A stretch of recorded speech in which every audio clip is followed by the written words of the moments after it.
Príjemný dobrý deň prajem. Mojím dnešným hosťom je poslanec za Hlas SD Michal Bartek, s ktorým preberieme aktuálne témy domácej a zahraničnej politiky. Dobrý deň prajem. Ďakujem za pozvanie a gratulujem vám k spusteniu vášho nového kanálu. Ďakujem veľmi pekne. Takže pán Bartek, práve skončil pokus opozície o odvolanie Tibora Gašpara. Ako vnímate vlastne tú kritiku opozície, že by Tibor Gašpar mal minimálne sa stiahnuť z funkcie podpredsedu parlamentu, lebo to vnímajú aj kvôli v súvislosti s tou kauzou očistiec, ktorý sa teraz rozoberá na súdnom pojednávaní. Ako vnímate tieto kritiky a či by mal pán Gašpar skutočne odstúpiť? Veľmi jednoducho, je to opozičný folklór, ktorý opozícia musí robiť, pretože nemá nič iné na robote. Vládnu koalíciu nevedia dobehnúť nejako faktickými zákonmi, ktoré by naozaj niečo znamenali pre ľudí, tak ako my sa snažíme v Hlase predkladať zákony, ktoré smerujú k pomoci ľuďom. Napríklad teraz chceme pomôcť, pretože viete, na Slovensku máme veľký problém s demografiou a teraz predkladáme zákon, aby sa zvýšilo pôrodné z 800 na 1000 eur, alebo chceme aj zaviesť zákon, aby naozaj, keď niektoré deti z osád prestanú chodiť do školy, aby tým rodičom za tieto deti neboli vyplácané dávky. Pretože je to veľký problém. Niekto si možno narobí deti, chce žiť z dávok a potom ich nedá ani na školu. A to neplatí samozrejme iba pre deti z rôznych osad, ale to platí pre celú spoločnosť. Čiže to sú zákony, ktoré majú pomôcť ľuďom. Opozícia takéto zákony a návrhy nemá, tak potrebuje prekrývať politický diskurs a politickú debatou takýmto vystúpením voči Tiborovi Gašparovi. A samozrejme to bolo v tejto chvíli, kedy Michal Šimečka, už ani nadácia Zachráňme Šimečku, respektíve nadácie Zastavme korupciu, aby som bol správny, už mu nedokáže pomôcť z toho, ako sa on topí v tom bahne korupcie a podvodov so štátnymi grantami, ktoré páchali združenia, s ktorými aj bol prepojený. Čiže vnímam to v týchto dvoch rovinách. A viete, samozrejme, Tibor Gašpar má súd, ja mu osobne držím peste a viete, ja sa mu nemusím teraz podlizovať, je to náš koaličný partner, ale ja mu ľudsky želám spravodlivý proces a ja som presvedčený o tom, že on svoje meno dokáže očistiť. Najvyšší súd už tam v tej kauze konštatoval, že vyšetrovatelia, ktorí voči nemu postupovali, tak konali zaujato. Takto konštatovali aj v prípade Dušana Kováčika. Takže ja si nemyslím, viete, že o tomto by sme sa mali rozprávať nejako viac ako treba. Toto je pesnička opozície, ktorá jednak potrebuje prekryť vlastné chyby a druhá nemá reálne riešenia. Ja hovorím, my sa s progresívcami musíme viacej rozprávať o tom, čo oni chcú priniesť po ekonomickej stránke a čo pre ľudí. Pretože tam počúvame jediné, Saska zruší 13. dôchodky a progresívne Slovensko ohľadá sociálny štát. Ja toto nechcem. Opozícia sa ráno pokúšala odvolať aj vášho ministra školstva Tomáša Druckera. Ako vnímate tie kritiky, že došlo k manažerskému zlyhaniu v súvislosti s e-prihláškami? Pozrite, ja to hovorím veľmi na rovinu. Každá strana má rôznych ľudí. Ako to bolo aj v Smere, na jednej strane ste mali možno Ľuboša Blahu, na druhej strane Moniku Beňovú, kedy naozaj v niektorých názoroch sa trošku rozchádzali. Aj na niektoré témy ja mám iný pohľad, ako má niekedy minister školstva Tomáš Drucker. No, lebo ľudia sú rozdielni, to je normálne tak všade. A chvála Bohu za to, keby sme všetci mali rovnaké názory, asi by sme sa na svete aj nudili. Ale čo chcem povedať, Tomáš Drucker je dobrý manažér a keď niekto chce kritizovať Tomáša Druckera za túto konkrétnu vec, že je problém s e-prihláškami, tak nech si spýtujú svedomie a teraz sa ja nechcem vyhovárať, ako mi stále niekto povie, že len o bývalej vláde. Ale bývalá vláda si dala ako milník plánu obnovy, že takéto e-prihlášky musia byť a musia byť už tento rok. Takže prosím vás, nech opozícia a Gréling, ktorý hovoril, že kvôli komunistom sa nemohol dostať na vysokú školu v 89. mal 14 či 15 rokov tento odborník, tak nech Gréling nič nerozpráva, pretože práve kvôli milníku z plánu obnovy sa musia tieto e-prihlášky realizovať. Samozrejme je to veľký proces, ja chápem, vznikli tam technické nejaké maličkosti, ktoré bude nutné odstrániť. Dôležité je povedať, tento rok sa historicky najviac detí dostalo na tie školy, na ktoré sa chceli dostať. Teraz sa spúšťa druhé kolo prijímacích pohovorov a na budúci rok už ten program bude a systém vyšperkovaný. Takže viete, od zápasu k zápasu. A najviac ma tak bavia aj niektoré kolegyne z Progresívneho Slovenska. Viete, ja nie som expert na e-systémy, a potom prídem do diskusie s niektorou kolegyňou z Progresívneho Slovenska a tá ma začne poučať, ako by ona robila e-systémy. Tak oni už sú naozaj v tom PSku odborníci na všetko, viete? Takže tak, ale nezabúdajme prosím, že opäť riešime to, že oni sa k tomu zaviazali v pláne obnovy, práve preto to musia realizovať, lebo by bolo ohrozené čerpanie z plánu obnovy. Dneska v parlamente poslanci posunuli do druhého čítania občiansky zákonník a zaujímavé bolo to pre niektorých novinárov, že to podporilo KDH, aj pán Majerský dostal aj nejakú kritiku za to. Ako vy vnímate túto vec? Viete, Pán Majerský, ja sa k nemu tak nerád vyjadrujem, lebo on podľa mňa politicky nie je svojprávny. Nepoviem asi nič nové, keď poviem, že pán Majerský všetko koná na príkaz svojej pani manželky. Ja ju teraz nenapadám ako manželku, ale ako europoslankyňu z KDH, kedy ona ho má na povel. A musím povedať, mne sa veľmi dobre a nehovorím, že je to tiež úplne absolútne moja šálka kávy, ale z povahy veci ja sa im čudujem, čo už si nedajú na čelo KDH toho Karasa. To je jeden normálny človek, ktorý má podľa mňa naozaj také konzervatívne hodnoty, aké by KDH malo mať. Nie, že KDH bude rozprávať o 3 záchodoch a má problém zahlasovať za dve pohlavia v ústave.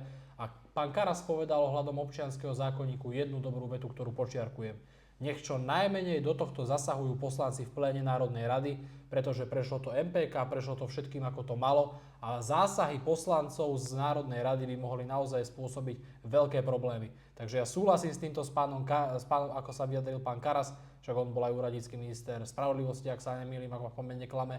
A v tomto si súhlasím, nech to čo najrýchlejšie prejde Národnou radou, vyjadrovali sa k tomu odborníci, prešlo to medzirezortným pripomienkovým konaním, takže v tejto polohe a myslím si, že aj do veľkej miery na výrok pána Karasa reflektovali aj ostatní poslanci KDH, ktorí sa to naozaj rozhodli podporiť. A viete, to opäť ukazuje možno takú tú nevyzretosť PSK a Sasky, ktorá za každú cenu musia byť vždy vo všetkom proti.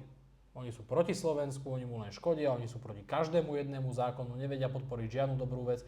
A ja som naozaj rád, že sem tam sa s tým KDH, a hoď ma to mrzí, lebo podľa mňa KDH by mohol pomýšľať na omnoho väčšie percentá, keby malo na čele Karasa, ale to je ich teda vnútorná záležitosť, do ktorej nebudeme vstupovať, ale sem tam u nich môžeme vidieť naozaj náznaky takého pragmatického zdravého rozumu. Bodaj by to bolo častejšie a bodaj by sa čo menej kamarátili s tým PSK-om a so Saskármi. Poďme teraz troška k progresívcom, lebo zase tu máme nabalovanie tej kauzy pani Šimečkovej. Na tlačovke Smeru sme sa dozvedeli, že aj kancelárske priestory tu v Bratislave mali pod cenu prenajímať. Ako vnímate túto kauzu a to, že Michal Šimečka nevidí dôvod na odstúpenie, ale vyzýva napríklad Tibora Gašpara? No, ja mám niekedy taký pocit, odpúste mi pejoratívnejší výraz. Ja si osobne myslím, že Šimečka si o ľuďoch na Slovensku podľa mňa myslí, že sú hlúpi alebo padnutí na hlavu, keď on hovorí, že on s tým nič nemá. Tak on týmto združeniam, ktoré sú jednak exekuované orgánmi Európskej únie a jednak sú tam vážne podozrenia z toho, že spreneverovali štátne financie, veď on tomuto združeniu požičiaval tisíce eur, ktoré mu boli následne zrejme zo štátnych peňazí vrátené a on povie, že on s tým nič nemá. Jemu z tých štátnych peňazí bol platený paušál, on povie, že on s tým nič nemá. On muzikant, on sa chce takto tváriť, ale viete, to je to. Ja sa až čudujem, ako tento človek a kto si môže povedať, že toto po všetkom, keď vidíte, že si nebol schopný platiť vlastný paušál, že naozaj sa tvári, že on nemá zodpovednosť nikdy za nič. Ako on chce zobrať zodpovednosť za riadenie Slovenskej republiky, keď sa tak hotuje, keď už vidia, že hovoria, že musí byť táto vláda vymenená, že oni sú tí lídri zmeny. Aký je pre pána Kráľa toto líder zmeny, ktorý nevie zobrať zodpovednosť za nič. Veď to je... Nechcem byť vulgárny, to nie je potrebné pri ňom, pretože on sa porazí sám a on sa porazí aj tým svojím správaním, ktoré naozaj podľa mňa je za hranicou únosnosti nejakého politického fungovania. Ešte zostaňme pri progresívcom, lebo oni teraz dosť pobúrili čas verejnosti tým svojim nápadom uznať homosexuálne manželstva. Konkrétne je to poslanec Michal Sabo, ktorý za to teraz bojuje, nevzdáva sa. Ako vy to vnímate? Lebo vlastne v ústave máme zakotvené už určité veci, ako keby on to nechcel akceptovať. Toto je téma, ktorá trápi Slovenky a Slovákov. Toto sem opäť musíme, kedy už jasne máme ústavu, kde máme napísané, že manželstvo je zväzok muža a ženy, kde máme jasne napísané, že poznáme len dve pohlavia. Tak teraz progresívne Slovensko, keď hovoria, že oni prichádzajú s odbornými témami, no tak pán Sabo vyťahuje túto vysoko odbornú tému. To je na smiech, na hanbu a na plač, čo tento pán stvára. Viete, ja sa nikomu nechcem pozerať do spálni, čo tam kto robí, to by politici robiť asi nemali. Ale keď niekto sa rozhodne, že nechce žiť tak, ako je zvykom na Slovensku, že nechce žiť tak, ako máme napísané v ústave, veď v poriadku. Čo si kto robí doma za zatvorenými dverami, budiš.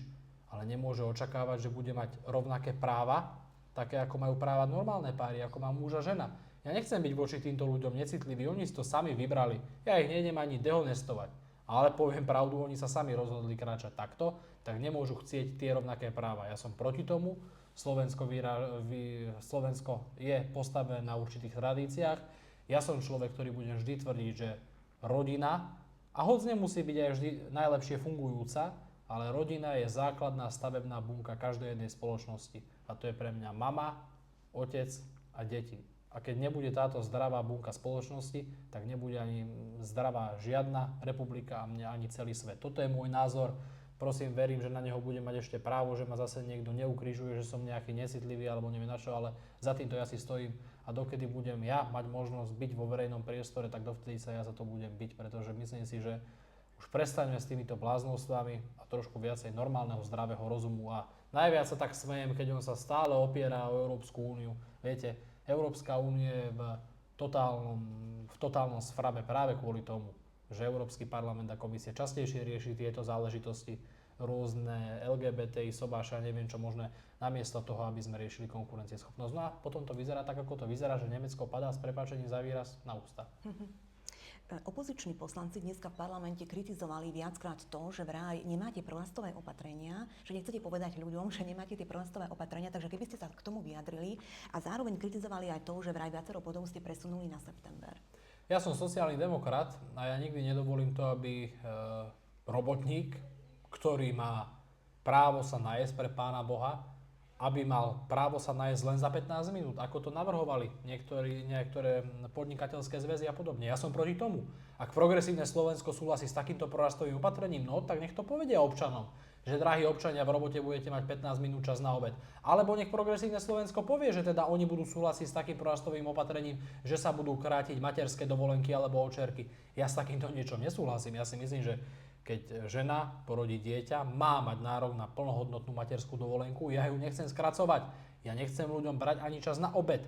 Tak keď takéto prorastové opatrenia my sme mali odsúhlasiť, tak ja s tým nebudem súhlasiť. Momentálne sa prijali také tie, ktoré už nazývame stabilizačné opatrenia, ktoré sa dajú urobiť i hneď, bez ohľadu na dopad na štátny rozpočet, lebo nemajú žiadny dopad na štátny rozpočet, sú skôr administratívne. Viete, keď kedysi Saska predstavovala svoje kilečká, ktoré mali enormne pomôcť podnikateľom, to boli tiež opatrenia administratívneho charakteru. Tak my teraz tiež robíme opatrenia rýchle administratívneho charakteru, aby sa odbúrala byrokracia, ale to už je zle. Ale keď Saska dávala kilečká, ktoré boli zväčša iba o tomto, to bolo v poriadku. No tak aj taký pán Vyskupič, kedysi s ním bola naozaj pragmatická diskusia, dalo sa s ním porozprávať ako s odborníkom, veď ja tiež nehovorím, že ja som odborník na všetko, ale tá diskusia s ním bola slušná, ale teraz poslednú dobu, čo predvádza, z Matovičovateľu žiaľ asi aj on, ale aký predseda, taký Vyskupič zrejme. No ale čo chcem povedať? Prorastové opatrenia, ktoré budú naviazané na investície do ekonomiky, budú predstavené spoločne so štátnym rozpočtom. Ja opäť hovorím, nebudem sa nikdy na tú ekonomiku pozerať iba cez pozície tabulky, a som ochotný, aby napríklad Slovenská republika aj mala nejaký vyšší deficit, o nejakého 0,5%, percento, ak si povieme, toto percento pôjde na investíciu do ekonomiky, nebude sa na niečo prejedať, nepôjde na nejakú dávku, ale tento deficit si berieme preto, aby sme tým naštartovali našu ekonomiku. Vtedy si to viem predstaviť aj na úkor toho, že by sme mali väčší deficit a ja iba opäť opakujem, nemuseli by sme riešiť takéto prorastové opatrenia, keby nás bývalé vlády, vrátane pána Ódora, veľkého to progresívneho odborníka, nedostali do sfrabu, že nás zadlžili tak, že to dnes ešte hasíme. A my budeme vždy robiť aj v Hlase všetko preto, aby sa to nedotýkalo ľudí práce, našich seniorov, mladých rodín a tých, ktorí tú pomoc zo štátu potrebujú. Ja odmietam to, aby sme sa na ľudí pozerali cez nejaký Excel, ako to robievali kedysi v Saske. Ja chápem, áno, aj podnikateľskému prostrediu treba pomôcť, ale nemôžeme tých ľudí úplne zodrať. Ešte jedna otázka k tomu. Hlas chce predĺžiť volebné obdobie pre samosprávy na 5 rokov. Aké šance vidíte na to, že to bude prijaté? Keby Majerský nepaktoval s progresívcami, ktorí mu slúbili, že mu nepostavia protikandidáta na župana v Prešovskom kraji, tak si myslím, že by sme to aj schválili s pomocou KDH. Len progresívci už sa vyhrozili Majerskému, že no, ale ty nemôžeš hlasovať zase o ústave už s koalíciou, takže stiahni chvost. No a Majerský stiahol chvost. A ja pevne verím, a teraz sa obraciam aj na všetkých starostov KDH, nech si urobia doma poriadky, pretože dlhodobo zástupcovia samospráv, primátori, to je jedno, či sú nezávislí, opoziční alebo koaliční, hovoria, že tých 5 rokov by bolo dobrých. Je to požiadavka z dola. To sme si my nevymysleli, pracujú na tom dlhodobo Mišo Kaliňák, rôzne plány v samospráve sú naviazané práve na 5-ročné volebné obdobia. Je to prax, ktorá je zaužívaná už aj v rámci krajín Európskej únie.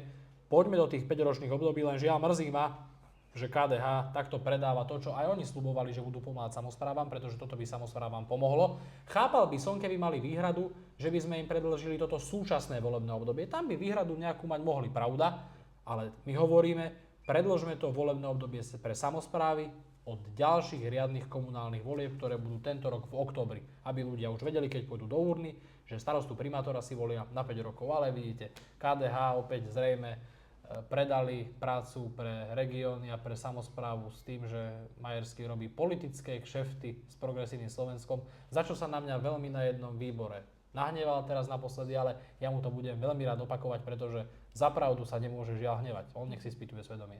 Poďme troška k Ukrajine. Volodymyr Zelenský napísal list Vladimirovi Putinovi, že chce ukončiť vojnu a chce prímerie a mier. Aké na to vidíte šance? Teraz sme videli, myslím včera alebo predčerom, že Zelenský navštívil, stretol sa s britským premiérom, potom aj s Emmanuelom Macronom, aj s kancelárom Mercom. Či sa rozprávali o mieri, alebo naopak, lebo tým, že im dali tie miliardy eur, tak nezdá sa, že by chceli tú vojnu ukončiť. V prvom rade pán Volodymyr Zelenský by už teda konečne mal prestať s tým adorovaním banderovcom a fašizmu, ktoré sa deje na Ukrajine. Ja s týmto mám vážny problém. Ja absolútne ostro odmietam to, čo sa tam deje, čo vidíme na dennej báze. Ako on tam vyznamenáva jednotky, ktoré nesú banderovské názvy, ktoré kedysi kantrili našich občanov aj Poliakov. Ja len počiarkujem výrok poľského prezidenta Nawrockiho, ktorý chcel odobrať najvyššie poľské vyznamenanie Zelenskému za to, že vyznamenal tam jednotku, ktorí sú v podstate pohrobkovia masakru vo Volini, ak sa nemýlim. Čiže keď mi niekto bude vyčítať aj niektoré progresívne poslankyne, že vy len rozprávate, vy máte ruskú retoriku, že na Ukrajine je nejaký fašizmus a potom to vidíte na dennom poriadku, čo sa tam stvára na tej Ukrajine, tak toto je nehorázne. Uvidíme. Ja opäť budem vždy hovoriť, bodaj by ten mier bol, bude lepší, a to už miliónkrát sa o tom rozprávame, aj miliónkrát už to bolo nami komunikované. Nech sa radšej hádajú diplomati 10 rokov za rokovacím stolom, ako by čo i len deň mala pokračovať vojna. Ale v takomto správaní, ako Ukrajina momentálne predvádza, ako tam naozaj adorujú fašizmu a nacizmu, ja si neviem predstaviť, že by sa stali členmi Európskej únie. Na to nech pán Zelenský zabudne. Buď nech sa správa, alebo teda nech nabere teda ten demokratický ráz, ako on hovorí, že však Európska únia dbá na tie hodnoty demokracie, tak neviem, ako by takýchto pohrobkov fašizmu na čele so Zelenským, pretože on sa tak momentálne správa, ako by ich chceli prijať do Európskej únie. A to nie je nič proti ľuďom. Nie je ľúto tých bežných ľudí na Ukrajine, tých Ukrajincov aj tých Rusov, čo sú tam tí civilisti, kedy im lietajú tie drony nad hlavami. Mne je ich úprimne ľúto, to je strašné. Nikto si nevie predstaviť, čo je to. Chvála Bohu, ja som sa už narodil do spoločnosti, kde sme na Slovensku vojnu nepoznali. A to isté si prajem, aby aj môj syn nikdy nepoznal vojnu na našom území, aby sme žili mierovo. Ale ten gauner Zelenský, dovolí si povedať aj takéto vyjadrenie, veď to je neuveriteľné, čo on tam stvára a ja si osobne myslím, že on nedopadne zle, pretože ho vybavia Rusi. Môj osobný názor je, že Zelenského vybavia Ukrajinci. Ako vnímate tie korupčné škandály na Ukrajine? Že sa to vôbec akože u nás nejaká nerozpráva o tom a ako keby to bolo niečo normálne? Tak u nás sa toho veľa nerozpráva, viete. U nás sa nerozpráva to, že v Maďarsku už bol aj prvý protest proti novému maďarskému premiérovi Maďarovi. V mainstreamových médiách o tom nepočujete. Keby som to potom sa čudujú aj v tých médiách, že prečo ľudia hľadajú alternatívne správy. No lebo pravdu o tom proteste sa dozviete len z alternatívnych zdrojov. A už vôbec nenapíšu, že nový maďarský premiér ako papaláš z balkóna ukazoval tým protestujúcim prostredník. No, tak to je slušnosť. To pánovi Šimečkovi gratulujem, že toto je jeho nový idol. Klobúk dole, klobúk dole. Nedozviete sa ani o tom, čo sa deje na tej Ukrajine presne ohľadom tej korupcie. Ako tie ústredné postavy ako Jermak, ktorý bol šéf prezidentskej kancelárie, musel odstúpiť za tie obrovské miliónové kauzy. Ale Európska únia im dá aj tak 90 miliárd bez kontroly, bez ničoho. Nech sa páči, tu máte a nás bude kontrolovať stále. Viete, to je ten dvojaký meter Európskej komisie a to ma veľmi mrzí. Ja nie som, že euroskeptik. Ja som podporovateľ Európskej únie, ale takej, ktorá bude Európska únia suverénnych národov, ktorá bude zameraná na ekonomickú spoluprácu a na ekonomický rast a svetovú konkurencieschopnosť. Takúto úniu ja chcem. Ale nech nám nediktujú s LGBTI témami, nech nám nediktujú, ako máme si upravovať naše vnútorné veci a nech nám nekaflú do toho, aké zákony si schvaľujeme my, pokiaľ samozrejme nie sú v rozpore so základnými ustanovujúcimi zmluvami Európskej únie. Ale u nás by chceli kontrolovať všetko a na Ukrajinu dajú 90 miliard bez kontroly a my sa iba dozvedáme, ako sa to tam všetko pomaly rozkráda. Ešte vrátim k Ukrajine v súvislosti s tým, že sa tu rozpráva o mírových rokovaniach, že kto by mal za Európsku úniu byť nejakým predstaviteľom, že podľa vás, ktorý politik by to mohol byť, lebo napríklad práve dneska hovorca Kremľa Peskov odkázal, že podľa neho Európska únia nemá byť pri stole, lebo má takých politikov, ktorí podporujú tú vojnu a nevidia tú snahu, že by chceli európski lídri mier. Tak nemôže tam byť určite taká osoba ako Kaja Kallas, ktorá, jak sa nemýlim, z Estónska, veď tá má červené oči, iba keď tých Rusov vidí, ale tak potom sme sa o nej tiež dozvedeli, že pán manžel veselo s Ruskou federáciou obchodoval cez svoje firmy, takže ona ako hlavná šéfka európskej diplomácie hovorí pozor, s Rusmi nie, teraz som čítal, chceme dať 21. sankčný balíček sankcií na Rusko, ale aj pán manžel veselo obchoduje s Ruskou federáciou, ďalšia dvojtvárnosť a s Kajou Kallas sa nikto nerozpráva. S ňou sa nerozpráva Trump, s ňou sa nerozprávajú v Číne, s ňou sa nerozprávajú v Rusku, tak táto pani nech naozaj ide niekam preč. Ak sa nemýlim, ja by som si aj vedel predstaviť, veď tak keď Rusi dali tiež nejaký návrh, pán Schröder, myslím si, že z ich strany bol komunikovaný, že by mohol byť, tak nájdeme niekoho, ale určite to nebude pani Kaja Kallas, ktorá je vo svojej funkcii naozaj žiaľ tragická, už sa oči otvárajú mnohým. A najviac ma teraz potešilo, keď vydala správu, že ona chce riešiť mier v Iráne cez Pakistan a nevie riešiť dialog smerom k Ruskej federácii. Tak tuto hovorí Kaja Kallas, nekomunikujte s tým Ruskom, nemôžeme mať dialog, ale v Iráne bude ho tlačiť na dialog. Tak aký je to meter? Veď ten dialog podporujeme všade a diplomati sú od toho, že by sa mali stretávať. A posledná otázka, taká zaujímavá správa, že v pondelok má prísť prvýkrát na Slovensko indický premiér Modi. Že ako sa na to pozeráte v kontexte toho, že sa častokrát hovorí z radou opozície, že naša vláda je izolovaná? No tak tu, viete, opäť taký folklór. Tu už boli všetci. Tu bol Rutte, tu boli všetci naši predstavitelia okolitých krajín, boli tu však toľko zahraničných delegácií, ktorí tu je. Včera tu bol podpredseda vlády Srbska, bol tu prezident z Gruzínska, z Albánska, z Nemecka delegácie, z Francúzska, veď tu sa naozaj tie dvere so zahraničnými návštevami nezavrú a práve kvôli tomu, že robíme suverénnu politiku na všetky 4 svetové strany, boli naši predstavitelia prijatí na tých najhorúcejších politických linkách, ako od Indie, kde bol aj prezident Pellegrini s premiérom Modim, ako aj premiér, ktorý bol v Spojených štátoch amerických, bol aj u prezidenta Putina. Máme významné rokovania s čínskym prezidentom, kam ja teraz opäť odlietam do Číny vo štvrtok.